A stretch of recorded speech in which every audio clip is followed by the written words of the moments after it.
Hello, class. We're going to pick up where we left off in the first lecture. So the PowerPoint is the introduction um, from personality that we had begun on Tuesday. And so we're going to continue. There are 20 slides total, and we got through, I think, around 7 of them. I think where we left off, I think we got through actually 6 of them. We left off by raising some of the big questions that we're going to encounter in this course. And where we left off was this slide here about how doing research in the field of personality psychology is often more about questions than answers. It raises a whole bunch of questions, but each of these questions, I mean, they may not be ones that you've necessarily asked, but they're ones that people throughout the millennia have asked about ourselves, about others. And so I raised a few of them here. This next slide actually gets into a few of the more specific questions that you're going to encounter not only in this class, but in a lot of psychology classes. And some of them are philosophical assumptions. So we'll get into these here. One of them, and this is, of course, a very important one in the field of psychology, is the question of freedom versus determinism. I paraphrase it by asking, are our lives more determined, or do we have free will? See, it's really interesting. For example, if you look at the legal profession in law, the legal profession largely argues that human beings are completely free to do what they want. And so when someone is being tried for committing a particular crime, the court assumes that a person is completely in control of their actions.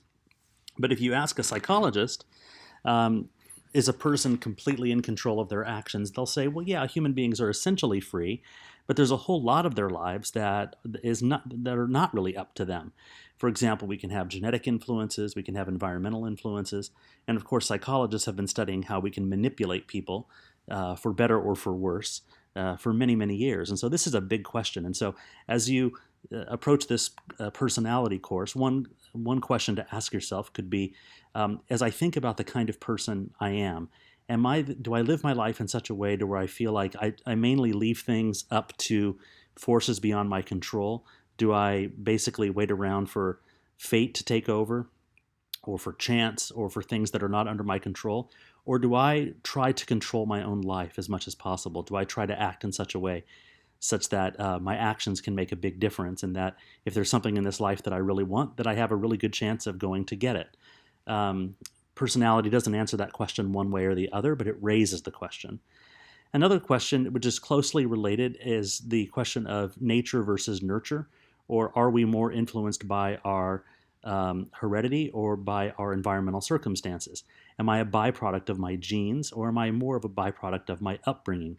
This is a basic and fundamental question to psychology, but for the most part, psychology tries to answer the question by saying it's around 50-50, that our genes, our biochemistry, and things like that are very important, but that our environments are also very important. The kind of environment that we grow up in, what kind of parents we have, what kind of friends we have, where we live can even have a big say in what kind of life that we lead.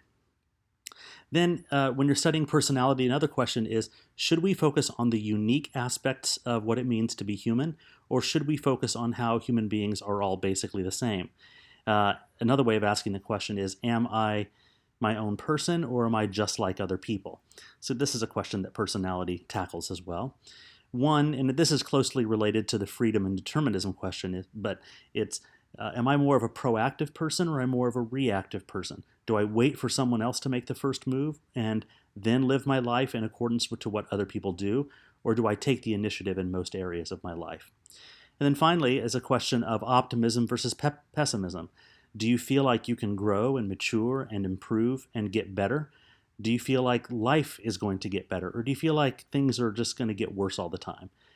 Do you feel like it's not really worth your while to try because things are going to work out the way they're going to work out regardless of what you're going to do, which is kind of a pessimistic or fatalistic approach to life? These are some of the questions that I think are fun to ask and that personality specifically raises. We're going to get now into some of the historical aspects of this personality class. Now, you've already I've uploaded for you the file from Morton Hunt's book, The Story of Psychology, and you've read the chapter on personality, and it really provides a big overview of the entire field. And in fact, when you read that entire chapter, you may have this sense of, well, I don't really need to learn anything because I've already heard it all from Morton Hunt. And that's not entirely true, but he does provide a really wonderful summary of the entire field of personality. What he doesn't cover a lot, because he covers it elsewhere in his book, is Sigmund Freud. And Sigmund Freud, in his publication in 1899 of The Interpretation of Dreams. Now, I say 1899 because that's when he actually published it, but he put a publication date of 1900 because he wanted it to sound new and modern at the time. He could tell that when he was writing this book that he was on the cusp of writing something very important. And it was in this book, The Interpretation of Dreams, that Sigmund Freud first laid out his theory of personality, which is probably the most famous theory of personality ever constructed. Freud's theory not only was a theory of personality, but it was also a theory of how to do therapy and how to cure the personality. And it was really good at being able to talk about the influence of genetics, the influence of medical factors, but also a lot of aspects of soul and mind and character. And he drew from a lot of historical things and historical stories from archaeology, from anthropology, and Carl Jung did a lot of this as well.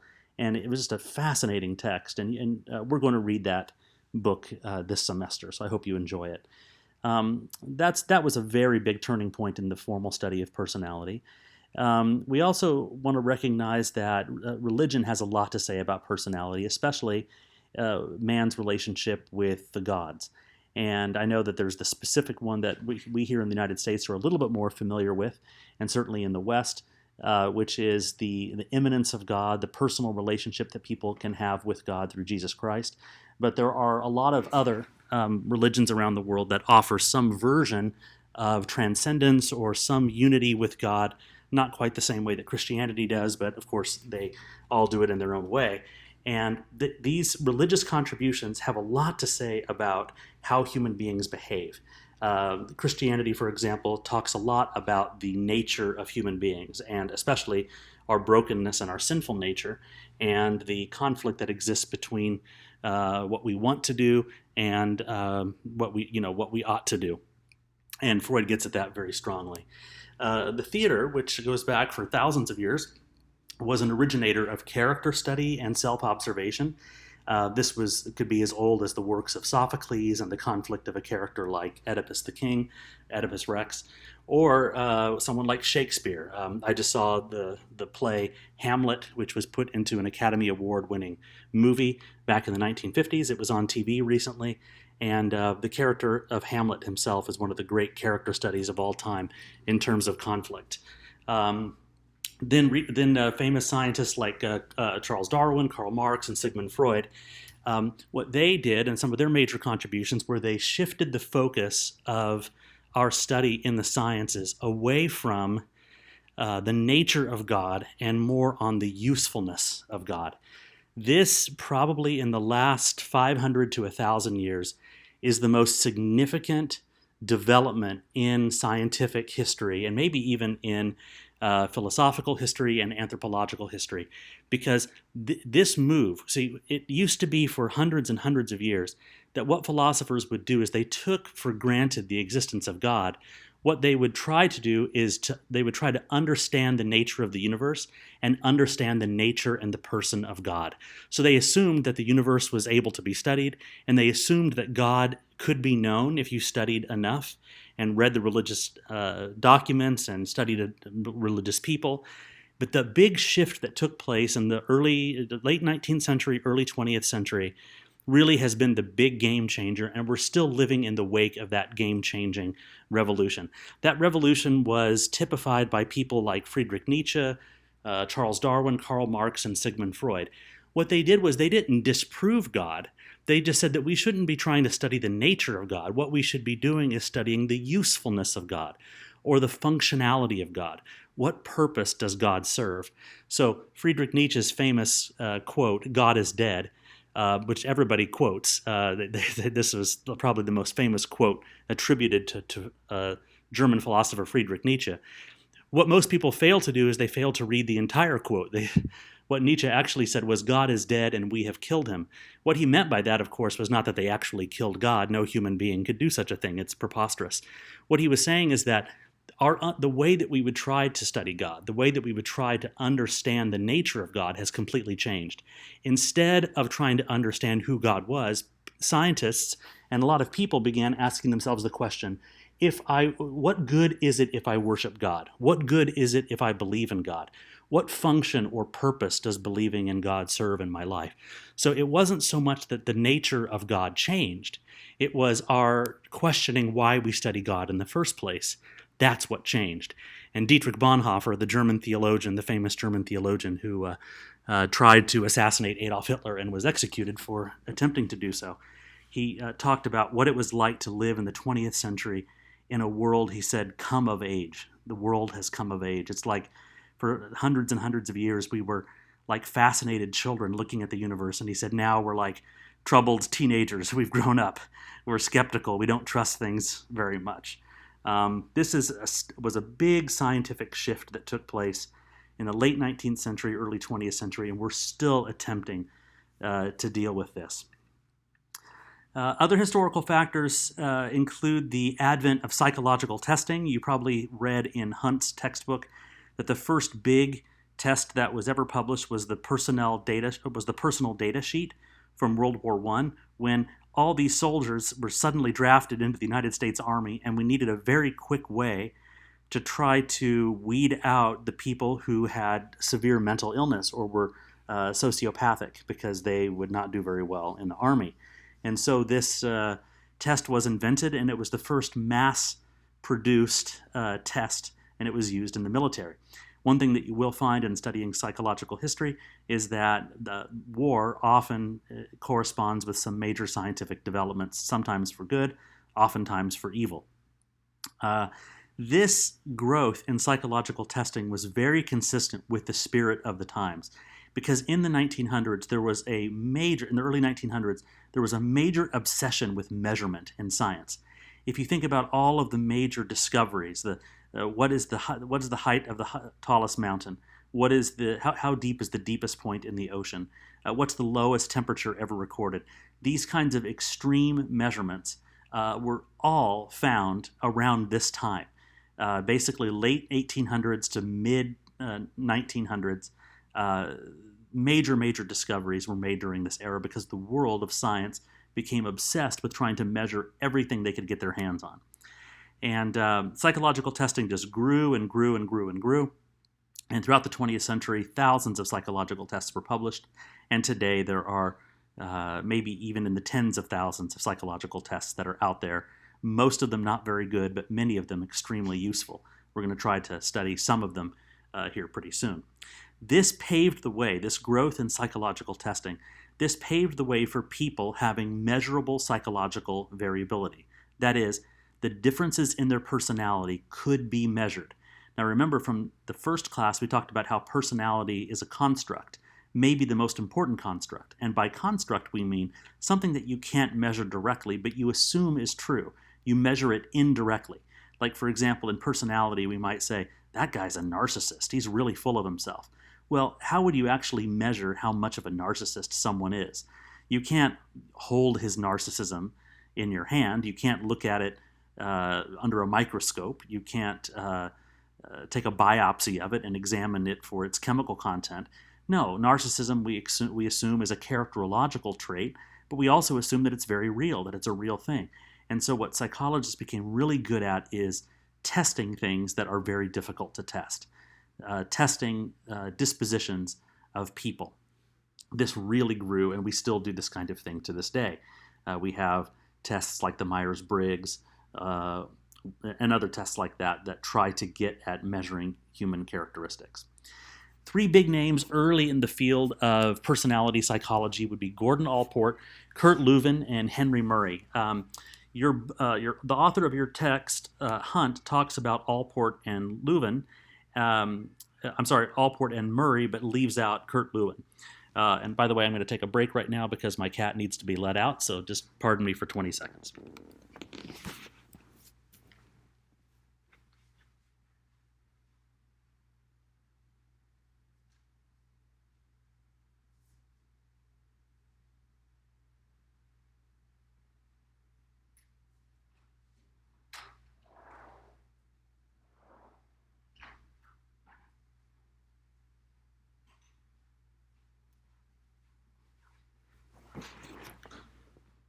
Gordon Allport was got a big section in the chapter on personality in Hunt. He's probably done more for psychological measurement.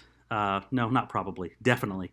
He definitely did more for psychological measurement than any other statistician. The number of inventions he came up with are just astonishing. What Allport focused on was the unifying principles of people, the things that bonded us together. What do all human beings have in common? And what he wanted to do was organize human attributes rather than study our individual component parts.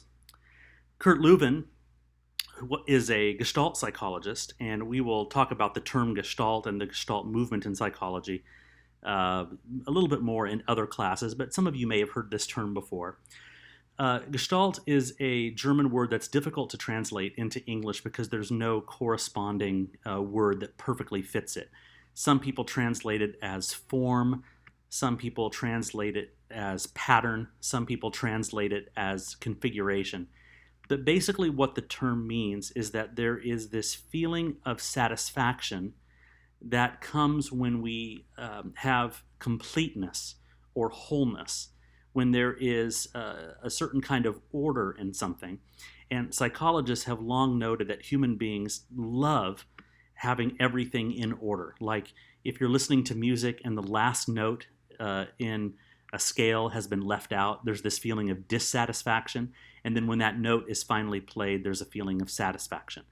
When things are orderly, when things are presentable, we love this feeling of completeness and fullness and wholeness. And human beings really dislike it when things do not follow a logical order or pattern. Gestalt also refers to that very pleasant tendency for the whole to be more than the sum of our parts. And so what this means for personality is that human beings have an innate tendency to ascribe meaning and organization to the world. Leuven's term was field theory, which means, without getting into too much detail here, what Leuven was studying was the tendency for people to, when you are living your life, you are assaulted with hundreds and hundreds of possible things that you could be looking at. And so what he did was he said, it's very important to pay attention to what it is that you actually choose to pay attention to. And to do it really, really well, because to say yes to one thing means you're also saying no to everything else, and that our life is largely defined by those choices. Moving on now to Henry Murray. Henry Murray was a professor at Harvard University and came up with a very comprehensive view of personality. He was very psychodynamic, which means that he was very much in the field of psychoanalysis with Sigmund Freud. In fact, he was a patient of Carl Jung's, who was a famous disciple of Sigmund Freud, arguably his most famous disciple, and came up with the term personology, and had a very deep, complex, rich view of people, and used that view to invent one of the most famous projective tests in the history of psychology, called the TAT, which stood for the Thematic Apperception Test, a test that's still in use and a test that I still use every once in a while with clients. The Henry Murray had a firm belief in, by the way, not just Murray, but all three of these people had a firm belief in studying unified people and not the component parts of people. They all thought that the best way to study personality was to look at who we were as wholes rather than as individual parts. Mainly because if you study just the parts, they can be pretty misleading, because human beings can do a lot of interesting and funny things every once in a while that aren't exactly what is typical for us. So the idea was to focus on that which is typical and predictable and normal for people rather than the little things that we do. They also had a very holistic understanding of people, meaning that personality was not just one thing, it was a variety of things. So from the very beginning, they had this idea that we are who we are because of a lot of different factors, not just because of one or two factors. And I think that we can all appreciate that. Nobody likes being reduced to being a stereotype, or just being told you're only that way because of this, or you're only that way because of that. We like to assume that we are complex and that there's a lot going on in our brains that motivate us in many different directions. And these early personality theorists definitely agreed with that. They were also very dynamic. They believed that it's very difficult to study people in isolation because who is in isolation? We are almost always changing. We're almost always in flux. We're hardly ever the same person from one moment to the next. Life seems to throw a lot of chaos at us, and we're really busy just trying to manage that chaos. Some of you may be feeling that chaos right now. Later theorists disagreed, though, and argued that we should not focus on the unified aspects of people, but on the little segmented components of people. That if you focus on these segmented components, that you actually get, there's a lot of useful information to mine there. This would include Sigmund Freud, the behaviorists, and other biologists. And so personality from the very beginning had a lot of attention, and it raised several directions that it could possibly go in. One of them is, should we look at personality as a field that basically is a list of descriptions of what people are like? Like if I were to say, what are most men typically like? Personality theorists, if that's what they were interested in, they would come up with a list of a bunch of attributes and characteristics that are quote unquote stereotypically or characteristically male, or you could do that with what's characteristically female as well. If that's your approach, you're called a structuralist. Structuralists are the kind of people that they like to understand the nature of things. They want to know how tall someone is, how much does someone weigh, at what age do they go through different stages of development. They want to know the structure and the order of things. If this were a high school science class, the structuralists would be really interested in the anatomy class. They would want to know what makes us who we are. However, other people are interested in what we do or how we behave. This approach is the functionalist approach. This says that personality should be the study of its dynamics, how personality works, and what it does in certain situations. By the way, earlier when I was talking about that big scientific shift away from studying the nature of God and the universe and instead focusing on what the purpose or function is, that debate is largely encapsulated in the difference between these first 2 points. Structuralists would want to focus on the nature of God. Functionalists would want to know on what does it mean to study the nature of God, or what does it mean to believe in God, and is it useful for us? Then finally, there are people who really view personality neither as something to be studied structurally or even studied functionally, but rather they want to know kind of the story of psychology. The story of personality. How does personality start? When does it change? How does it grow? What causes it to change? And these factors are focused on by the developmentalists. So personality can go in several different directions, and it has. When we today study personality, there are several approaches that we use, and we have to make a series of decisions before we get into how we're going to study personality.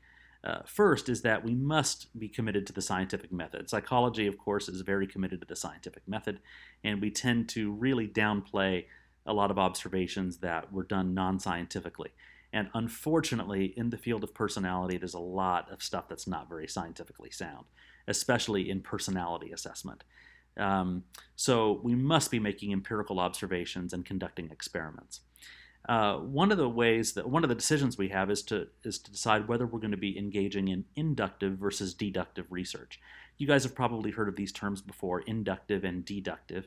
Inductive kind of is the approach where you try to study one person or a limited number of people and then attempt to make generalizable statements about everyone in that category based on having studied a few people, right? So when you move from the specific to the general, that's inductive research, right? A lot of studies in academia are that way, right? It's where you study a few people and then you make an effort to say that these kinds of studies mean that we might be able to make blanket statements about the world as a whole. Of course, that's a very dangerous enterprise. You don't want to overgeneralize. The opposite, deductive, is when you talk about when you take broad findings and then apply them to individuals. And so this is largely the approach in clinical and counseling settings.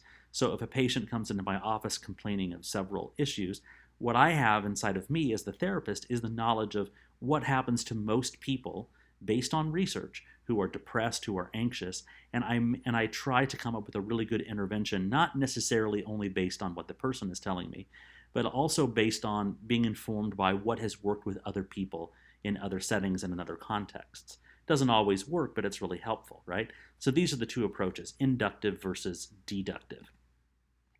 Third, we decide on, is our approach going to be studying the differences between people? That is, are we going to try to come up with personality types where we try to ask people a bunch of questions and then place them into different categories? Or are we focused more on traits? And when we're talking about traits, what we're basically saying is that instead of saying that we're going to shuffle someone into a certain personality type, Myers-Briggs, right, is a classic example of a personality type, or the Enneagram is another classic example of typology. What traits say instead is that everybody has a little bit of something, but it's a question of how much you have. So let's say like you answer a bunch of questions on a personality test, and the answers that you come up with cause the authors to say, you are an extrovert, no question about it. The trait approach would say, okay, you're an extrovert, but we want to know how much. What they would say is everybody has a little bit of extroversion in them. Everybody has a little bit of being sociable and outgoing. It just depends on the circumstances and it depends on how frequent, right? So the trait approach says, we're just going to assume that you have all of the characteristics out there in the world. The question is, how much of it do you have? An example question that gets to the heart of this would be something like, should we say that a person is an alcoholic if they have a certain number of drinks per week? Or should we say we all have alcoholic tendencies, but we all vary in terms of how much of an alcoholic we really are, right? So this is the difference between the type approach or the trait approach in personality. Here's an example of different temperaments, right? These are the famous temperaments or humors developed by Hippocrates and later advanced by the Roman physician Galen. This was based on Hippocrates and his dissections that he would make of people post-mortem. And to the naked eye, of course, they didn't have microscopes back then, but to the naked eye, if you cut a person open, there are 4 fluids that are immediately visible, right? There is blood, there's phlegm, there's black bile, and yellow bile. And Hippocrates would ask people what kind of a person was in real life. And then after dissecting them after their deaths, he would take a look at how much of these fluids or chemicals a person would have in their bodies. And he said that if you had an abundance of any one of these fluids, it corresponded with a certain personality type. If you had a lot of blood, you were a sanguine personality. If you had a lot of phlegm, you were phlegmatic, which means kind of apathetic or passive or lazy. If you had a lot of black bile, you tended to be depressive and melancholic. And if you had a lot of yellow bile, you tended to be choleric, you tended to be very competitive, pushy, irritable, angry, sometimes suffering from bipolar disorder. And so this was an example of Hippocrates trying to put people into types. In modern psychology, all diagnoses are examples of types. So we would say, does a person have major depressive disorder, or does a person not have major depressive disorder? And how do we make that decision? Well, we make that decision by examining how many symptoms do they have? How long have they had the symptoms? How severe are the symptoms? And when we ask these questions, then we may or may not choose to give someone a diagnosis.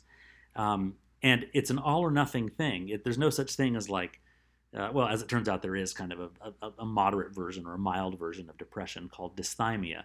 But for most disorders, it's all or nothing. It's not like you have ADHD light. You either have ADHD or you don't. But some people disagree with that kind of diagnosis. What some people would say is, we should say that everybody has ADHD tendencies. The question is, how much of a tendency do they have? So again, that should remind you of the trait approach that we just talked about a slide ago. The Myers-Briggs test, the Enneagram, and other things like this. These are all examples of the type approach in personality. Fourth, we narrow down all these traits to a few factors. Now, of all the statistical techniques used in personality, The one that we're going to talk about the most in this course, and the one that you definitely need to know going forward, is factor analysis. Factor analysis, I think one of the questions I have for you from the Hunt reading gets at factor analysis. What is factor analysis? Okay. Factor analysis, let's use this as an example. I think in the dictionary there are something like 18,000 terms that describe some aspect of some adjective or trait of human beings, like happy, sad, joyful, pleased, content, melancholy, sad, irritable, reluctant, etc. There are so many words that describe people. Well, who has time to read all of these words and to give scores to people based on these words? What if I found that the word, what if I said that the word satisfied and contented and pleased, those are just three examples right there. What if satisfied, contented, and pleased all basically refer to the same thing? Not only are they synonymous, but every single time someone scores, say, a 5 out of 5 on a scale that measures being satisfied, they're also going to score a 5 out of 5 when they're being evaluated for the word pleased. Well, that means that you've just taken three different words, but you've made one factor, right? So you've reduced the data necessary. That's called data reduction. Well, as it turns out, data reduction is a really, really big deal. And you can take thousands and thousands and thousands of words and reduce them down to under 100. It's a pretty incredible thing. In fact, some people have used factor analysis, most famously to reduce them down to 16 traits, and even more famously is the Big Five, which is just 5 personality traits drawn from those 18,000 different descriptors of a human's personality. So this is called a data reduction technique. So maybe we don't need 18,000 terms. Maybe we just need 5. Maybe we just need 16, because these terms do a much better job and they're much more efficient at being able to describe the totality of our personality than the cumbersome task of trying to go through all 18,000 words. So that is factor analysis. It's a data reduction technique, and it attempts to put people into different categories based on how they answer various questions. So this does move us closer to the all or nothing categorical approach that we have to be careful of if we're trying to be accurate, but it doesn't go over the line. Fifth is the question of, is our approach in research idiographic or nomothetic? Idiographic or nomothetic. These are two terms that you may have heard of before. They are used in research quite a bit.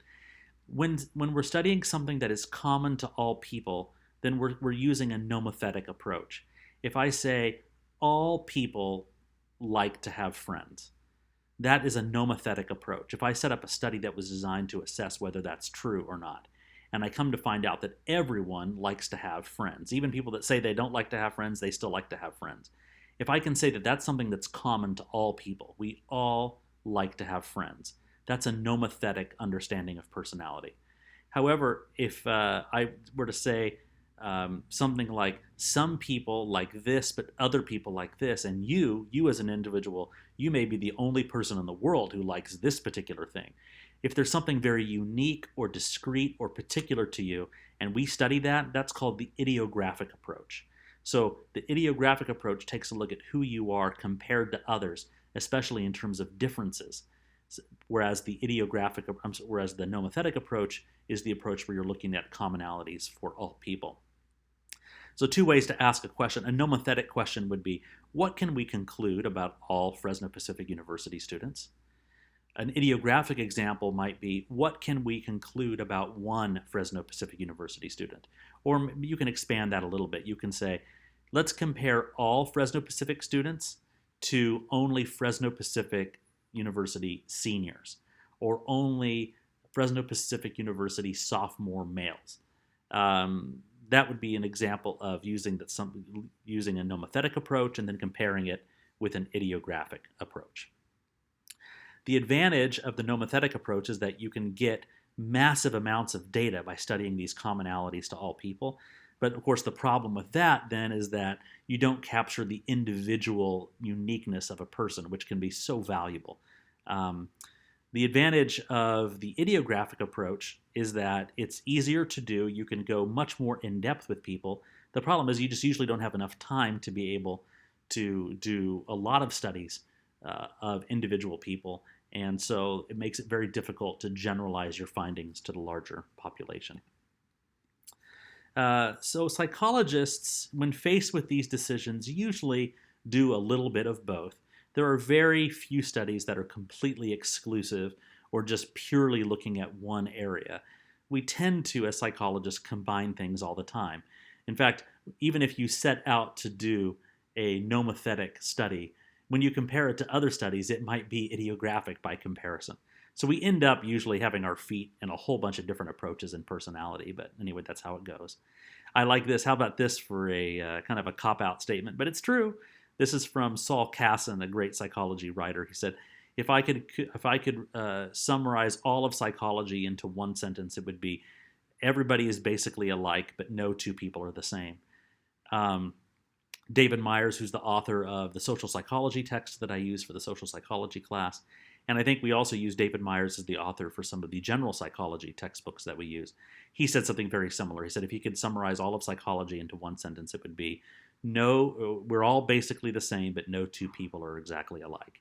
So already, just by going through this introductory lecture, you get an idea of just how complex this field is. I hope that gave you a little bit of a good overview. I think when you read these lecture notes here, and then also read the chapter on Hunt that talked about personality, your mind should be in a better place right now in terms of approaching this course and this discipline. And of course, if you have any questions, don't hesitate to give me a call. I'll see you soon.